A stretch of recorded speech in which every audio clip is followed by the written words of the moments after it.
안녕하십니까. 언제나 소비자 프레에서 방송하는 콘스탄트 김입니다. 이번 시간에는 제가 연일 주택연금에 대해서 이슈를 가지고서 거기에 대한 솔루션을 말씀드리고 있습니다. 자, 돈 버는 은퇴가 되겠습니다. 주택연금 가입하시는 분이 2024년도 5월 말 기준으로 거의 어떻습니까? 15만 명 가까이 되거든요. 그런데요, 반드시 제가 그분들한테 아니면 앞으로 가입하실 분들한테 이런 말씀을 꼭 드리고 싶네요. 주택연금 가입 전에 반드시 물어봐야 되는 거 24가지나 있거든요. 이거 물어본 다음에 가입하시기 바랍니다. 그래서 물어봐서 마음에 안 드신다면요. 반드시 가입하면 안 되겠고요. 가입했다면 또한 해지할 필요가 있겠죠. 자, 노후생활비가 없다면 노후생활비 은퇴 후에 보루라고 하는 것을 국민연금이라고 홍보를 하고 있습니다. 왜냐하면 자기 집에 편하게 살면서 돈은 없지만 평생 주택으로부터 연금, 사실은 대출 금액이죠. 연금을 받게 되니까 너무너무 행복하게 노후생활비를 충당할 수 있다면서 어떻습니까? 주택연금 가입을 홍보하고 있습니다. 하지만 세상에 공짜가 어디 있습니까? 반드시 이렇게 편하게 따박따박 주택연금을 받게 된다면 크나큰 대가를 치러야 된다는 점, 바로 그걸 아셔야 될 것 같습니다. 그런데 과연 주택연금이 좋은 것일까요? 자, 2024년도 5월달 현재 거의 13만 명 정도가 가입을 했습니다. 12만 7,853명 정도가 되고요. 전체적으로 72세 평균이고 월 지급액은 121만 원밖에 안 됩니다. 주택가격은 4억도 안 되는 3억 8,600밖에 안 되죠. 그리고요, 전남 쪽의 통계를 내보면 가장 좀 낮은 지역이라고 볼 수 있는데 평균 73세고 월 지급액은 57만 원밖에 안 됩니다. 주택가격 평균액은 1억 5,500이고요. 사실은 이 돈 가지고는요, 노후생활비 충당이 좀 불가능하다고 좀 볼 수가 있습니다. 그리고요, 더 중요한 것은요, 이런 상태에서 어떻습니까? 앞으로도 지속적으로 주택연금 가입자가 많이 나올 것 같아서 사실은 걱정이 태산입니다. 물론 제 일은 아니지만 전문가로서 이런 잘못된 주택연금을 가입하는 것을 좌시할 수는 없다 보니까 이런 방송을 하게 됐습니다. 자, 서울 같은 경우에도요, 지속적으로 늘고 있습니다. 34,983명이 가입을 했는데, 당연히 서울은 주택가격이 좀 높겠죠. 평균 5억 5천이고 162만 원. 역시 마찬가지가 되겠습니다. 저 정도 금액 갖고는요, 노후생활비 충당 안 됩니다. 그리고요, 162만 원이라고 하는 것이 65세 때 받는다. 100세 때도 162만 원입니다. 현재 가치가 얼마 될까요? 정말 10만 원대밖에 안 될 것 같습니다. 그러다 보니까요, 손해가 많다는 것을 알았다면 과연 주택연금을 가입했을까 이런 생각이 좀 드는데요. 그러다 보니까 주택연금 가입 전에 반드시 물어봐야 될 사항 24가지를 제가 바로 준비한 것이 되겠습니다. 주택연금 가입을 고민하는 사람들은요, 당장 노후생활비가 부족해서 주택연금 가입을 고민하는 것으로 알고 있습니다. 하지만 바늘허리에 실을 꿰서 바느질을 할 수는 없는 일이기 때문에 아무리 급하더라도 반드시 물어볼 사항이 있겠죠. 자, 24가지 들어가겠습니다. 첫 번째는요, 주택가격이 높거나 주택연금 이자율이 낮을 때 가입하면 정말로 주택연금 가입하면 유리합니까? 하고 물어보시기 바랍니다. 매스컴에서 주로 그렇게 말하거든요. 주택가격이 현재 높고 나중에 떨어질 것 같다. 주택연금 이자율이 현재 낮고 나중에 올라갈 것 같다. 그러니 빨리 지금 가입하세요 하고 얘기를 합니다. 하지만 이것은 심각하게 잘못된 말입니다. 절대로 그렇지 않습니다. 주택가격이 높더라도 평생 적은 연금액을 받아야 하고요. 가입 후 이자율 변동 시 높은 이자를 계속적으로 받아야 됩니다. 최초 가입 시 이자율이 확정되는 것도 절대로 아니거든요. 계속 변동됩니다. 물론 지금도 전체적으로 연 5.12% 월복리를 쓰니까 지금도 높은데요. 앞으로 지속적으로 높아진다면 어떻습니까? 지금 가입했을 때 5.12%인데 내년도에 가입하면 6%라고 가정해 볼게요. 그러면 지금 가입한 것이 유리하다고요? 절대 그렇지 않습니다. 왜냐하면요, 계속 6개월 단위로 변동금리를 쓰기 때문이죠. 두 번째는요, 이런 말씀을 질문해 보시기 바랍니다. 가입 비용은 무엇이고 얼마나 드는지 한번 물어보시기 바랍니다. 그러면요, 저당권 설정을 위해서 법무사 비용, 등록면허세, 지방교육세, 세금, 대출기한의 인지세와 주택감정을 받았을 때요, 감정평가 받았을 때 감정평가 수수료 등을 가입자 본인이 낸다고 얘기를 합니다. 사실은 주택연금은 대출이잖아요. 근데 은행 대출을 받으면요, 이런 비용들은 은행이 서비스해 줍니다. 근데 주택금융공사는요, 가입자한테 이 금액을 지우게 되죠. 세 번째는요, 부부가 살아있는 동안에 끝까지 주택연금을 받을 수가 있는데 혹시라도 가입 도중에 이혼하게 된다면 그 배우자가 받을 수 있는지 한번 물어보시기 바랍니다. 아니면 가입 도중에 재혼하면 재혼한 배우자가 받을 수 있는지도 한번 여쭤보시기 바랍니다. 둘 다 절대 받을 수 없습니다. 네 번째 질문 사항이 되겠습니다. 주택연금액은 매년 물가 상승률 오른 만큼 오른 금액으로 연금을 지급하는지 한번 물어보시기 바랍니다. 당연히 아니겠죠. 최초에 162만 원 준다고 한다면 65세 시점에 36년이 지난 100세 시점도 162만 원 받습니다. 현재 가치는요, 극히 형편없이 저조합니다. 최초 가입 시 연금액은 죽을 때까지 고정됩니다. 확정되죠. 확정 지급하는 것이 이렇게 나쁠 줄은 정말로 몰랐죠. 왜냐하면 확정해서 연금을 준다 그러면 굉장히 좋지만요, 연금액을 확정해 준다 그러면 절대로 불가능하죠. 100만 원을 평생 받는데 누가 좋아하겠습니까?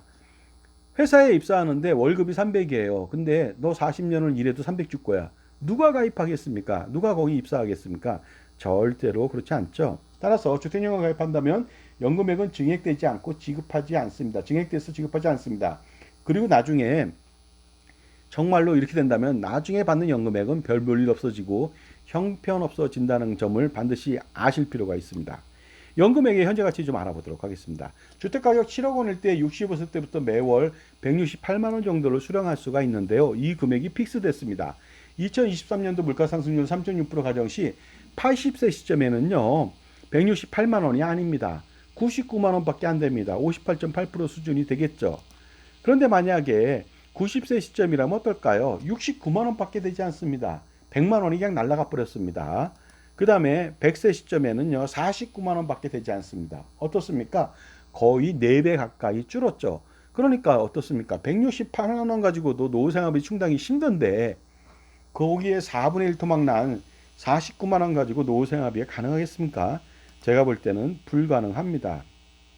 물가 상승률에 따라서 내가 가지고 있는 연금액은 지속적으로 떨어진다는 것이 되겠습니다. 눈덩이 이렇게 갖고 있는데 태양이 장렬한다면 어떻습니까? 점점 작아져갖고 아무것도 남지 않겠죠. 이 그림 정말로 잘 그렸죠. 일러스트 홍인표 교수 화백 감독이 그렸습니다. 제 지인입니다. 자, 다섯 번째 질문 사항은 기대 여명 동안 받을 수 있는 연금액의 누계액이 어느 정도인지 물어보시기 바랍니다. 내 주택이 10억 원인데 내가 과연 100세까지 살면 10억을 받을지 20억을 받을지 한번 생각해 보라는 거예요. 만약에 그 10억짜리 갖고 65세부터 연금을 받았는데 36년간 100세까지 장수했어요. 그러면 적어도 10억이 아니라 20억, 30억은 받아야 되지 않나요? 왜냐하면 36년 전에 주택가격은 계속 올랐을 테니까요. 하지만 놀랍게도 주택가격 7억 원일 경우 65세 때부터 매월 168만 원을 수령할 때 보통 한 90세 산다고 가정했을 때 25년 동안 5억 원밖에 못 받습니다. 25년 전에 주택가격 7억 원보다도 훨씬 적죠. 그때 주택가격의 72%만 받게 되니까 엄청나게 적은 연금액을, 누계액을 받는다고 보시면 되겠습니다. 그러니까 주택연금은 누계액도 작고 현금의 현재 가치도 엄청나게 저조하다. 가입할 필요 있을까요? 여섯 번째 질문이 되겠습니다. 100세까지 장수한다면 받을 수 있는 주택연금 총액은 어느 정도일까요? 36년 동안 받을 수 있는 금액이면 내 주택가격이 36년 동안 얼마나 많이 오를까요? 주택가격 7억 원일 때 168만 원 받는다고 했을 때 35년 동안 7억 원 정도밖에 받을 수가 없습니다. 겨우 35년 전에 내 주택 가격만큼만 받는 겁니다. 하나도 안 올랐을까요? 주택이? 절대로 그렇지 않았겠죠. 일곱 번째 질문 사항이 되겠습니다. 주택연금 가입 도중에 주택 가격이 변동된다면 연금액도 변동될까요? 하고 물어보시기 바랍니다. 절대로 그렇지 않습니다. 최초 가입한 금액을 평생 주야장천 똑같은 금액을 받습니다. 그러니까 어떤 분이 이럽니다. 주택가격이 떨어져도 받으니까 좋다 이런 말을 하지만 절대로 그렇지 않습니다. 인플레이션이 거꾸로 가는 경우가 있겠습니까? 그리고 대도시 주변에 대도시 내에 있는 주택가격이 떨어진 경우가 있습니까? 당연히 오르겠죠. 자, 지금까지 제 정보가 도움이 되신다면요, 무료 구독하고 좋아요 부탁드리겠습니다. 그리고 특히 멤버십 회원가입을 통해서 저의 동영상 프리미엄 서비스 영상을 한번 받아보시기 바랍니다. 여덟 번째 질문 사항이 되겠습니다. 주택연금 가입 시 대출 이자율은 얼마인지 한번 물어보시기 바랍니다. 현재 코픽스 금리 6개월 변동금리 3.52%하고 가상금리 0.85% 하니까 4.37% 월복리를 쓴다는 것이 되겠습니다. 굉장히 높거든요. 원래 복리라고 하는 상품은요, 2% 정도까지는 괜찮은데요, 2.5%를 넘기는 순간 정말로 이자에 원금 플러스 이자에 이자가 붙기 때문에 엄청나게 많은 그 이자를 부담해야 되는데 2.5가 아니라 뭐 5% 가까이 되지 않습니까? 이자 폭탄이 예상되죠. 아홉 번째는 추가금리 없는지 물어보시기 바랍니다. 일반적으로 가상금리 0.85%만 얘기하거든요. 그렇지 않거든요.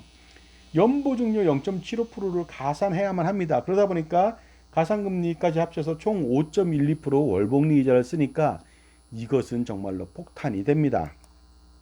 열 번째는 그렇다면 주택연금 이자율은 어떻게 무엇을 쓰는지 한번 물어보시기 바랍니다. 달리 이자일까요? 연복리 이자일까요? 놀랍게도요. 연 5.12% 월복리 이자를 씁니다. 왜냐하면 중간에 주택연금을 갚거나 이자를 갚지 않기 때문에 내부적으로 한 달 단위로 계속 월복리로 감아 들어간다는 것이 되겠습니다. 투자할 때요. 가장 좋은 이자는 월복리거든요. 거꾸로 대출이나 빚을 냈을 때는 월복리 이자를 내야 된다면 그것은 최악이 됩니다. 자, 그래서 매월 받는 원금에 대해서, 이자에 대해서, 거기에 대한 이자가 매월 붙는다는 것이 되겠습니다. 그러다 보니까 나중에 20년, 30년, 40년 되면요. 월복리 이자 매직 시절을 아마 구경하시게 될 겁니다. 자, 11번째가 되겠습니다. 세상에서 가장 무서운 이자가 무엇인지 한번 물어보시기 바랍니다. 연달릴까요? 연복리일까요? 그것보다 훨씬 더 무서운 이자가 있습니다. 그것은 바로 월복리입니다. 물론 일복리도 있지만 월복리랑 차이가 별로 없습니다. 그러다 보니까 고리대금업의 어떤 생리라고 할까요? 월복리, 일복리를 쓰거든요.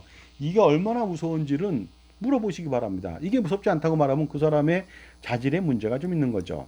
12번째 질문사항이 되겠습니다. 주택연금은 농지연금처럼 2% 확정금리 상품이 없는지 한번 물어보시기 바랍니다. 농지연금은 2% 확정해주고 위험부담금 0.5%에서 픽스된 2.5%를 선택할 수 있거든요. 이 정도까지는 월복리에 대한 이자 부담이 없어요. 거의 없죠, 상대적으로. 그리고 농지연금은요, 농지를 맡기고서 그 농지연금을 받는데 농지에서 경작할 수도 있고 위탁할 수도 있다 보니까 수익을 창출할 수 있는데 주택연금은 전혀 수익을 창출할 수가 없다는 것이 되겠습니다. 따라서 확정금리 상품 없습니다. 그러다 보니까 금리가 오를 경우에는 이자 폭탄을 감수해야 되고요. 지금도 5.12% 월복리다 보니까 엄청나게 많이 오른 상태가 되겠습니다. 13번째 질문사항이 되겠습니다. 주택연금 이자를 안 내면 좋은 점이 무엇인지 한번 물어보시기 바랍니다. 안 내니까 좋다? 그렇지 않습니다. 당장 이자 납부에 대한 부담이 없지만 나중에 월복리 이자 폭탄을 맞아야 된다는 것이죠. 이게 어느 정도냐면 배보다 배꼽이 더 큰 이자를 내야 됩니다. 그리고요, 이자 폭탄이 아닙니다. 핵폭탄 아니면 수소폭탄급으로 다가온다는 거. 이거 한번 계산해 보시기 바랍니다. 어떤 분은 이래요. 내가 65세에 가입해서 120세 살 것 같아요. 120세까지 이자 얼마 내는지 현재 금리를 한번 물어보시기 바랍니다. 엄청나서 뒤로 까무러칠지도 모르겠습니다. 14번째 질문이 되겠습니다. 주택연금 이자는 연금에게만 이자가 적용되는지 물어보시기 바랍니다. 그러면 얼마나 좋겠습니까? 절대로 그렇지 않습니다. 수령한 연금액은 물론이고요. 초기보증료, 연보증료, 미납이자 등에 대해서 전부 다 월복리 이자를 적용합니다. 정말로 이자 폭탄 세례를 맞아야만 하는 것이죠. 그렇다면 내야 하는 이자액이 얼마인지 한번 물어보시기 바랍니다. 주택연금 7억 원일 때 65세 때부터 매월 168만 원을 수령한다고 했을 때요. 기대여명 25년 동안 연금액 받는 건 5억 정도 받는데 이자액은 5억 6천만 원 이상을 내야만 합니다. 총 10억 6,800만 원을 갚아야만 합니다. 그리고요, 100세까지 산다면은요, 받는 돈은 7억 원 정도 되는데 이자액이 더블에 가깝습니다. 13억 5천만 원입니다. 총 20억 원이라고 하는 대출 원리금을 갚아야 된다는 것이죠. 너무 아깝지 않습니까? 15번째 질문이 되겠습니다. 주택연금은 중도 해지 시 초기 보증료를 돌려주는지 한번 물어보시기 바랍니다. 요즘 가입하고 나서 1년, 2년 안에 해지하는 사람들이 꽤 많아지고 있습니다. 초기 보증료 안 돌려줍니다. 절대로 돌려주지 않습니다. 10억 원짜리 주택이라면 1.5% 1,500만 원 안 돌려주고요. 거기에 대한 또 이자, 월복리로 또 감안해서 이자까지 내야 되거든요. 이렇게 황당한 수가 있습니까? 특수한 경우를 제외하고는 무조건 돌려주지 않는다. 중도 해지 시에는 주택 멸실, 이거 있을 수 없는 일이죠. 그러다 보니까 말도 안 되게 폭리를 취한다고 보시면 되겠습니다. 16번째 질문사항은요. 초기 보증료는 얼마인지 나중에 돌려주는지 한번 물어보시기 바랍니다. 중도 해지 않았을 때요. 자, 주택가격이 1.5%고요. 따라서 주택가격이 10억이면 1,500만 원이 되겠습니다. 그리고 나중에 이것은요. 초기 보증료, 연보증료라고 하는 것은요. 일종의 보험의 성격입니다. 최초 가정했을 때 주택가격 상승률보다 떨어질까봐, 하락할까봐 보험 성격으로 미리 떼어놓는 것입니다. 떨어졌을 때 그걸 충당하기 위해서. 그런데 떨어지지 않고 오르거나 평범하다면은 당연히 돌려줘야 되겠죠. 그런데 절대로 돌려주지 않는다는 것이 되겠습니다. 17번째 질문이 되겠습니다. 연보증료는 얼마인지, 나중에 돌려주는지 이것도 물어보시기 바랍니다. 대출 잔액과 미납 이자 등에 대해서 연 0.75%를 떼는데요. 얼마 안 되는 것 같죠. 나중에 엄청나게 많이 굴러갑니다. 제가 계산해 보니까요. 보통 한 10억짜리 주택을 잡혔을 때 100살까지 산다면 초기 보증료 원리금하고 연보증료 그 원리금이요. 무려 5억 원 가까이 됩니다. 이 돈을 생돈을 날리는 것이 되겠습니다. 그래서 월복리로 평생 떼고 절대로 돌려주지 않습니다. 주택가격이 올라도 절대로 돌려주지 않습니다. 자, 주택가격이 떨어지지 않았다면, 예를 들어서 올랐다면, 오르거나 했다면 당연히 초기 보증료하고 연보증료는 돌려줘야만 합니다. 왜냐하면 보험을 가입해도요, 만기 환급형 보험은 보험 기간 동안에 사고가 발생하지 않는다면 만기 때 돌려주거든요. 물론 사고가 발생하면은 보험금을 지급하고 끝나겠지만요. 그런데 연보증료, 초기 보증료는 주택가격 하락 대비해서 일종의 보험 성격인데, 그러면 보험을 따라야 되지 않겠습니까? 주택가격이 떨어지지 않고 올랐다면 당연히 돌려줘야 되겠죠. 그런데 절대로 돌려주지 않고 떼어먹는 것이죠. 이것이 바로 갑질의 극치 아니겠습니까? 이거 소비자원에 신고해야 되고 당연히 정상화시켜야 되지 않을까요? 18번째 질문이 되겠습니다. 초기 보증료 및 연보증료에 대한 이자도 떼는지 물어보시기 바랍니다. 당연히 뗍니다. 월복리로 이자로 평생 떼는데 가장 무서운 이자가 되겠습니다. 19번째 질문이 되겠습니다. 주택연금 가입 도중에 다른 곳으로 이사 가서 살 수 있는지 한번 물어보시기 바랍니다. 절대로 그럴 수 없습니다. 이거는 주택연금이 아니라 가택연금 아닐까요? 20번째 질문이 되겠습니다. 주택연금 가입 도중에 전세나 월세로 임대가 가능한지 한번 물어보시기 바랍니다. 절대로 불가능합니다. 단 보증금이 없는 월세만 가능한데요. 이럴 경우에는 임차인과의 최악의 상황을 맞이하게 됩니다. 말도 안 되는 조건이 되겠습니다. 21번째가 되겠습니다. 질문. 주택연금 가입 후 내야 하는 원리금이 주택가격보다 더 많을 경우 상속인들이 부담해야 되는지, 바로 이것 갖고 홍보를 하거든요. 절대로 상속인들은 그 빚을 갚지 않는다는 것이 되겠습니다. 다만 어떻습니까? 빚을 안 갚는 게 좋은 게 아니죠. 내 주택이 35년 동안 엄청나게 늘었는데 그걸 다 이자로 다 내면 얼마나 아깝습니까? 그러다 보니까요. 주택가격 오른 분에 대해서 손해가 났다고 보는 것이죠. 그걸 전부 다 그 주택연금 원리금으로 내야 되니까요. 그러다 보니까 어떻습니까? 연금공사에서 그 혹시라도 주택가격보다 원리금이 더 많을 경우에는 갚지 않아도 됩니다. 이것은요, 제가 볼 때는 말도 안 되는 장점이 되겠습니다. 22번째 질문사항이 되겠습니다. 주택연금 가입 후 사망 시 주택가격보다 내야 하는 원리금이 더 적은 경우에 상속인한테 돌려주는지, 당연히 또 그때는 돌려준다고 자랑을 할 겁니다. 하지만 그동안 얼마나 많은 주택가격이 올랐겠습니까? 그런데 대부분 오른 금액에서 고금리 월복리 이자로 내고 나서 약간만 돌려받으니까 좀 억울하지 않을까요? 23번째 질문이 되겠습니다. 주택연금 가입 대신 더 좋은 방법이 있는지 없는지 한번 물어보시기 바랍니다. 그렇다면 담당자가 대답하기 굉장히 곤란할 겁니다. 주택연금 가입을 시켜야 하기 때문에 다른 방법이 있다고 얘기하면 안 되겠죠. 장사를 포기할 수는 없지 않겠습니까?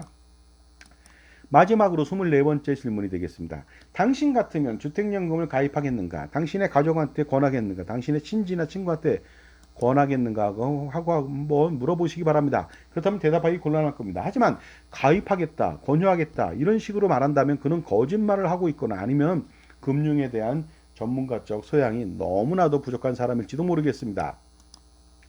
자, 이제 주택연금의 진실을 알았으니까 제발 가입하지 마시기 바랍니다. 주택연금 가입 대신 다른 대안을 반드시 찾아보시기 바랍니다. 그런 솔루션은 제가 제공해 드릴 수가 있습니다. 따라서 반드시 현명한 선택이 필요하고요.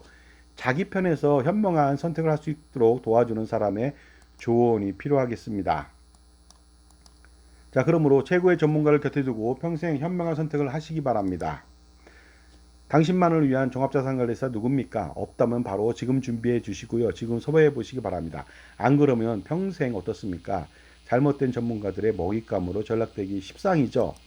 자, 지금까지 주택연금 각광받고 있는데요.